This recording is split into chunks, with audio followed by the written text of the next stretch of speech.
Ladies and gentlemen, welcome to the channel. You know who it is. It's World of Wrestling here today to discuss about WWE Raw March 13th, 2023 review. I know I am 2 days late from doing this review. Normally I do this on Tuesday nights after work, but I was just not really in the mood of covering anything.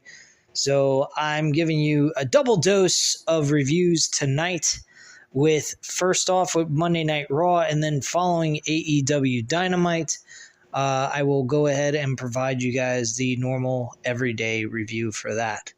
So let's get into the show. I may end, depending on the situation though, I may end up going ahead and doing Dynamite tomorrow, possibly, and then doing Random Wrestling Talk episode number 52 on a Saturday or Sunday. So keep in mind, things might change, or they may just stay the way they are as usual. But we will be covering Raw here tonight, right now.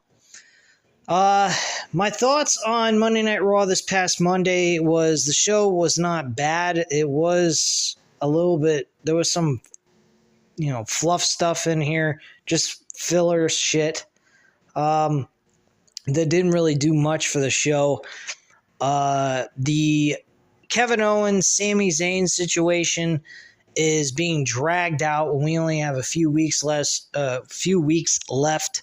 As I mentioned last week, how much longer are we going to continue to drag this out and do a slow burn with this? Or are we just going to kind of get to the point already and get this storyline going with Sami Zayn and Kevin Owens against the Usos? Because the way this looks and the way this is being built up, I'm not really liking the way it's being built. I think they need to get to the point, build these two guys up to do what they got to do against the Usos, and of course Cody Rhodes doing what he's going to do against Roman Reigns at WrestleMania.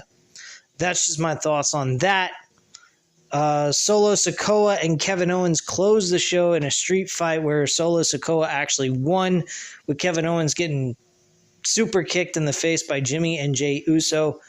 And then they went to the ring and finished it off with a Samoan spike by Solo Sikoa to get the victory, and no Sami Zayn, nor did Cody Rhodes come out to make a save for Kevin Owens. So, kind of odd, kind of strange, in my personal opinion, but it is what it is. That was the ending of the show. Getting to the opener of the show, Edge came out. There was an announcement finally that Edge will be going up one-on-one against Finn Balor inside Hell in a Cell at WrestleMania. Edge had quite a few hysterical comments to make about the Judgment Day that he built. And they kept specifying in the promo that Edge is very interested in winning the world championship of some kind. And he's been pursuing that for quite a while, and he keeps getting fucked around with Judgment Day, the faction that he created himself.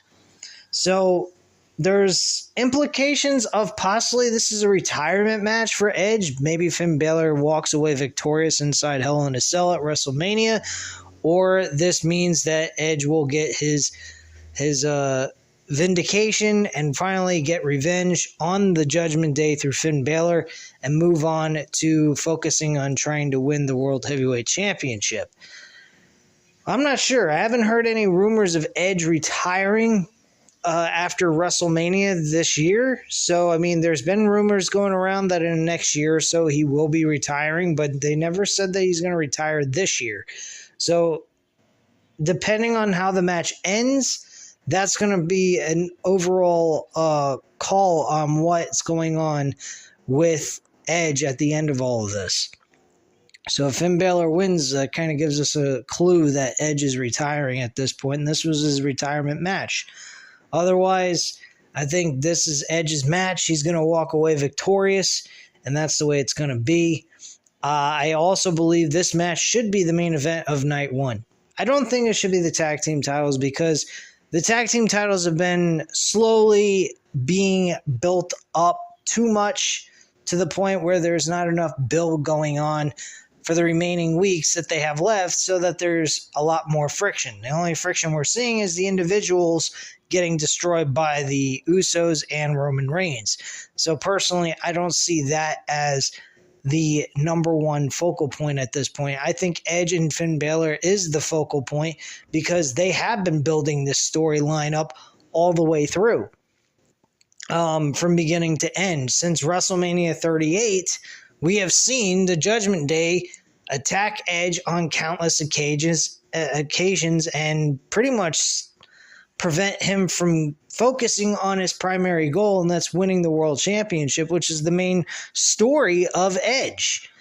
And personally, I think Edge should have a different retirement match than losing to somebody. I think he should retire as becoming the World Heavyweight Champion and then drop the title, vacate it, and walk away as champion the way he did when he left with no choice but to leave because of his neck injury. He was the World Heavyweight Champion when he left in 2011, and he had no choice but to retire because of his injury. This time, it's a totally different story. His main focus of all of this is winning the World Heavyweight Championship of some kind, either Universal, both of them, or the WWE Championship. So at the end of the day, his end story is just focusing on winning the title, not being defeated as world champion at the end of all of it. So all he has to do is win that championship and then retire. Say, I've accomplished what I came here for. I wanted to become the world champion. That's it. I did it. And I'm walking away because I'm choosing to walk away, unlike what I did in 2011. That's a great story. That's a good way of ending it. And you can create a tournament. Hell, you can even have Edge win both titles from whoever that might be and then split the titles at that point. And that way you can have the titles split from each other. Both shows have their own individual world championship. And there you go. They could use that. And they could use Edge as that person to win at SummerSlam against Cody Rhodes if they want to. Now, granted, the King of the Ring is going to be the main focal point of crowning a number one contender for SummerSlam. I don't know if that is the case, or they're just going to do the tournament and give someone the win, like Gunther, who I believe should win the King of the Ring. And maybe that's just a building block for building him up to the point where he's going to win the Royal Rumble match itself at the Royal Rumble pay-per-view in 2024. That could be another thing that they might be doing, which I'm totally fine with. I think that would be perfectly fine. If Gunther is not getting a world championship opportunity at SummerSlam because he wins the King of the Ring, and it's just a way of giving them an accomplishment under their belt, and that's all it is, then I'm cool with that. I really am. I don't have any issues with it. They just use that as a way of giving him just a huge accomplishment and then moving him into the Royal Rumble pay-per-view itself and have him win the Royal Rumble to face the world champion, whoever that may be. And the titles can be split at that point, and we can have two world champions. I think SummerSlam would be the perfect time for Edge to retire, win both championships from Cody, and walk away victorious, and then just retire at that point, and both titles are vacated and split up finally at that point, making it very logical for them to do that. Just my viewpoint on that. But yes, Edge and Finn Balor are set for WrestleMania inside the Hell in a Cell. So after the match was announced, Edge says if Balor isn't man enough to face him in the ring right now, he can face him at WrestleMania. There's only one way this can end. Edge challenges Balor to a Hell in a Cell match at WrestleMania. Balor accepts and promptly sends the rest of the Judgment Day to the ring. Priest, Dominic, and Ripley attack Edge. Johnny Gargano, Dexter Lumis, and Candice LeRae hit the ring and make the save. Coming back from break, we actually have Johnny Gargano and Dexter Lumis in a tag team match against Priest and Dominic Mysterio. This matchup ends with the Judgment Day actually picking up the victory at the end of all of this, which makes logical sense since one of their members has already challenged a super big name like Edge for a Hell in a Cell match. Well, he accepted the challenge, but regardless, it was not a bad match. It was pretty good. And not to mention, I will also mention this, there was a slight improvement on the show because the matches weren't like 2-3 minutes. They were actually 7 to 8, even 10 minutes long. And they went for a decent amount of time, depending on the type of match you were watching. But yeah, it was not bad. It was pretty decent. When it came to the matches, only the minor matches that nobody would give a flying fuck about was given a lot of time. Omos and MVP to meet with Brock Lesnar. This was the worst fucking segment I have ever seen in my damn life. Seriously. So MVP says Brock Lesnar is a great athlete, but he made a tactical error when he put his hands on him a few weeks ago. Lesnar made an even bigger mistake accepting a match with Omos at WrestleMania. MVP tries to finish his thought, but Brock Lesnar's music hits. Lesnar stomps his way to the ring, and MVP steps out of the way as Lesnar enters the ring.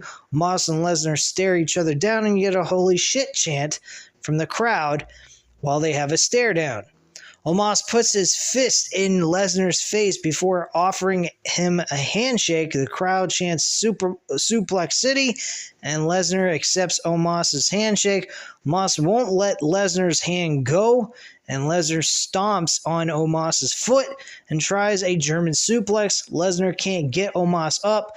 Omos pushes Lesnar out of the ring in a very botched situation, had a very hard time shoving him over the ropes, which was really pathetic.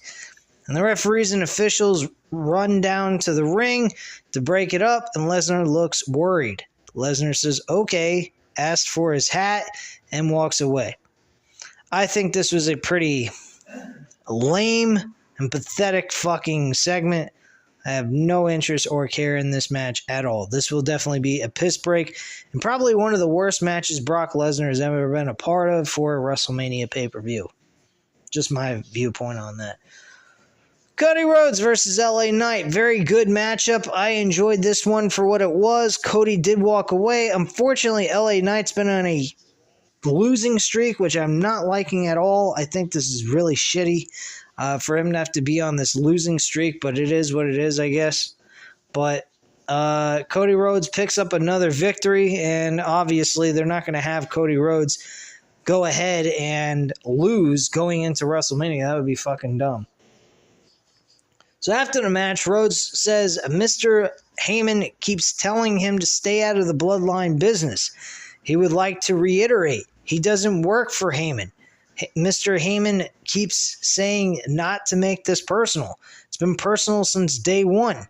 He doesn't wear a suit because he thinks he is somebody. He wears it because he wants to beat somebody. Mr. Heyman wants him to acknowledge Roman Reigns, but Reigns needs to acknowledge him. He's waited his whole life. He will wait no more. He will be the first Rhodes to ever say they are the undisputed WWE Universal Champion. And that is pretty much how that segment ended. I liked it. I think it was a very good promo leading into this pay-per-view. It gives you kind of a belief that maybe you could see Cody Rhodes winning, but I don't think it's a huge possibility. Just letting you know. I think that Roman Reigns will win and retain the championship. I think another thing is that we ought to see Roman Reigns stay champion going into SummerSlam. And I think that's when Edge should beat Roman Reigns. We should see one more match between these two and finally have Edge go over on Roman Reigns. I think that's the guy that Edge should go up against at SummerSlam. And I think Edge should beat Roman Reigns for the championship and dethroning him because He came pretty damn close back in 2021's Money in the Bank pay-per-view by himself. He almost had it won, but it was because of Seth Rollins interfering in that matchup. He never got that opportunity again to face Roman Reigns. So personally, I think that is a good matchup to book, have Edge win, and then drop the titles the next night, separating the belts and no longer unified champions or a unified championship belt. That's just the way I view it. And then have Cody win the WWE Championship on Raw and have whoever you want to have win the Universal Championship that's worthy on SmackDown. That's what I'd do. Just my viewpoint. Anyway, had Bronson Reed versus Elias. This was a joke. Bronson Reed won.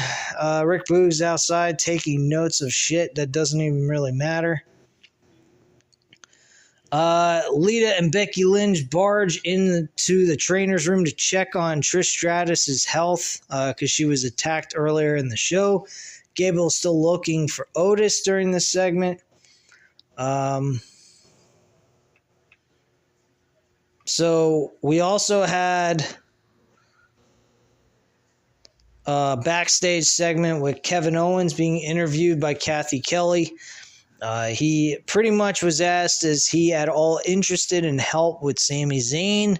And he says he doesn't want anyone's help. He doesn't want it from Cody. He doesn't want it from Sami Zayn. Cody Rhodes did mention that he would be more than happy to assist Sami Zayn and Kevin Owens whenever they need it to take down the bloodline because they know that the Usos are right around the corner just to fuck everything up. Whoever they're up against, they will destroy. So maybe on SmackDown we get a different viewpoint here. Until then, if we don't see something happen on SmackDown where Kevin Owens has a change of mind about doing anything with Sami Zayn, then at that point, I think that we should assume that this is going to be a watered down version that we were expecting, and it's going to be a last minute put together thing. But I truly believe that Sami Zayn's going to get attacked by the Bloodline again on SmackDown this Friday, and then we are going to see Kevin Owens do something to help Sami Zayn overcome the odds, and they're going to become a team again and rekindle their friendship. That's what I believe is going to happen. So I think Kevin Owens is going to stop being stubborn because at the end of the show, we saw no one help him. So maybe with that will change his mind and make him feel that he really should go for the help and work as a team instead of working by himself. Because it didn't get him anywhere working by himself this past Monday night. That's the only way I see this working out. We also had a backstage segment from earlier today with Austin Theory, or earlier Monday night, with the Street Profits, and he talked a lot of trash to Montez Ford and Angelo Dawkins. It was pretty good, actually. Austin Theory, I don't know what the hell happened. He all of a sudden became Mr. Big Mouth after he had that nice little confrontation with John Cena last week. And man, he's got a fucking mouth on him beyond belief. He tore the shit out of the Street Profits. He's talking about how they always want the smoke, but yet they're always choking on the smoke. Talking about Montez Ford's all fun and games, but he really doesn't do much of anything, doesn't accomplish anything. And he feels Angelo Dawkins is a better performer than Montez Ford is. And feels Montez Ford is the weak link of the two in the tag team that they have. Very interesting stuff, but it is what it is. This led to a match with Angelo Dawkins and Austin Theory. So this matchup wasn't bad. I mean, it wasn't that big of a deal, though. I mean, it's not like you're missing a whole lot or anything. But yeah, Angelo Dawkins ends up getting a loss here to Austin Theory. Theory lands the A-Town down for the victory, and that's how the match ends. After the match, Theory traps Dawkins in the STF, and Montez Ford makes the save to end the segment. So, nice little... I would love to see Austin Theory connect with the STF on John Cena at WrestleMania in the middle of that ring, and maybe even make him tap out. What a better way to make Austin Theory look fucking great, by making John Cena tap out to the STF that he's been using on loads of people over his career, and just end up doing that. That would be fucking superb. I would love to see that. But who knows? I mean, we saw that with MJF and Bryan Danielson. Bryan Danielson tapped out to his own fucking submission hold that he utilized throughout his entire career. And MJF won with that finisher at the end of the Iron Man match at Revolution. So why not do the same thing here? That'd be kind of interesting if they do. Anyway, we get to the Rey Mysterio segment where he is given the announcement that he is in the Hall of Fame. Mysterio says his Hall of Fame induction isn't just an award for him, it's an award for the WWE Universe as well. Mysterio's son Dominic interrupts, says he earned his Hall of Fame induction at the expense of his family. Mysterio chose all of these strangers instead of being there for his kids. Dominic says his father ditched him for WrestleMania. Dominic challenges Mysterio to a match at WrestleMania, and Mysterio says he doesn't know how many times he has to say this, but he will not fight his own son.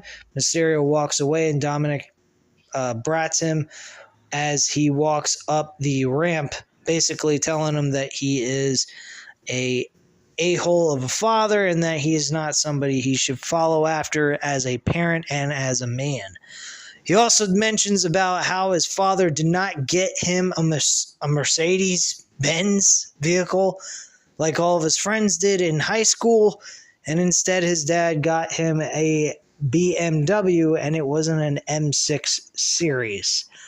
Wow. That was a little childish in that segment, but the rest of it I have actually enjoyed. I think Rey Mysterio and Dominic have been a very good storyline going forward since after Clash of the Castle. And I just feel that this is going to be a memorable WrestleMania matchup feud. And personally, like I said before, this should not take there shouldn't be an announcement of this match until his induction ceremony on Saturday night. Or Friday night, excuse me. After SmackDown. That's when I believe this should be made, that we should see these two guys go at it, and they should have the match on night 2 in the middle of the show. That's just the way I think about that. Another match that you could book for night 1's main event besides Edge and Finn Balor inside the Hell in a Cell is John Cena and Austin Theory for the United States Championship. That's another matchup that you could possibly consider doing if you really want to. But I would either go with the Hell in a Cell match, U.S. Championship, or if Kevin Owens and Sami Zayn's storyline can get a pickup on this the speed of this storyline, and we actually see them really put the pedal down to the floor and really try to build towards this matchup to make it more important than what it's been the last few weeks, because this has been kind of weird. Anyway,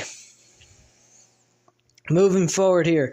Backstage, Trish Stratus is with Lita and Becky Lynch. Lita says Damage Control should have finished the job. Stratus says she's been hit a lot harder than that before. If Damage Control wants to try to divide and conquer, they can do the same. Big deal.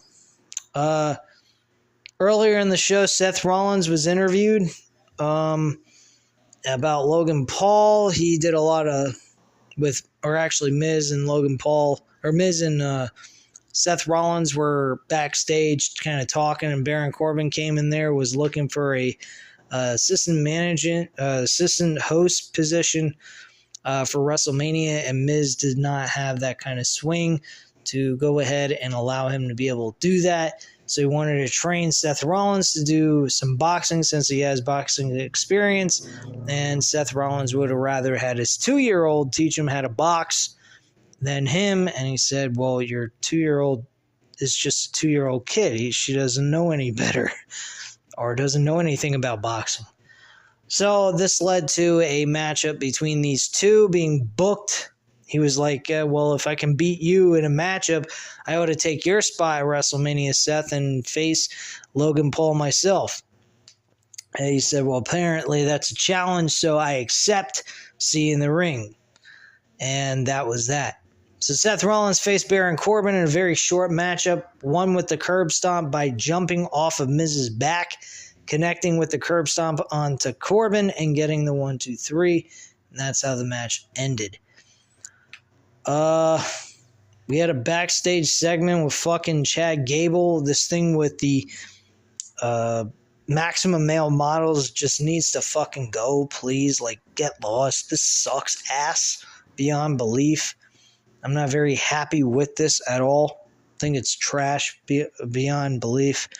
But whatever. Chad Gable and Otis looking like they're going to split up at some point. Otis is going with a very terrible fashion, which is eventually going to lead him to Nowheresville. Chad Gable being on his own will be a beneficial thing for him.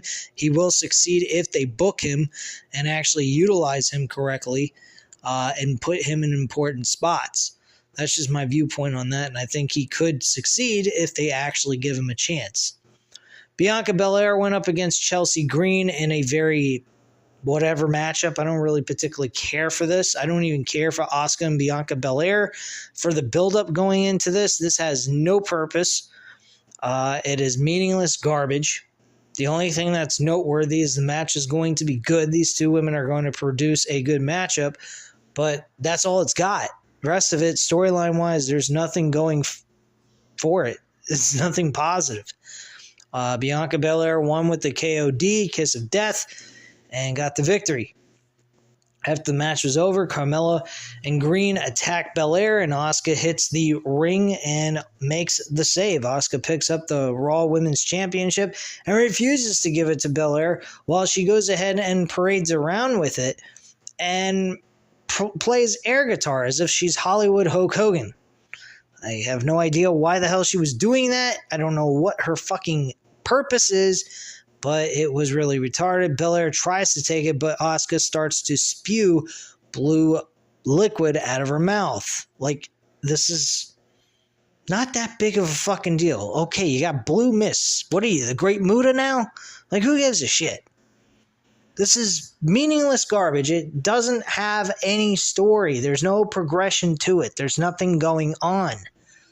It's worthless. So Asuka cackles as Belair looks on in confusion. She's confused. I don't know what the hell you need to do. She's just a crazy lunatic woman. Just beat the fucking shit out of her. Put her in her place. That's pretty much what you got to do. Anyway, the last thing was the street fight with Kevin Owens and Solo Sikoa, and that was that. I already gave you guys the end results of that. So, not a bad match for the main event. I enjoyed it. I thought it was pretty decent. I mean, don't get me wrong, there were some good matches on the show, some good segments, but also there was some really lousy segments that didn't need to be there. If this was a 2-hour show, it would have been a hell of a lot more successful because it would have condensed it a lot more, not having so much meaningless garbage on the show that had no reason to be there in the first place. So that's pretty much that. Anyway, guys, that's all I have to share with you guys at this time. I hope you enjoyed the video. If you did, go ahead and hit that like button, hit the subscribe button if you're not already subscribed to the channel, and leave a comment down below. I'll definitely get back to you on that, and I thank you guys very much for watching, and have a great night, guys. Bye.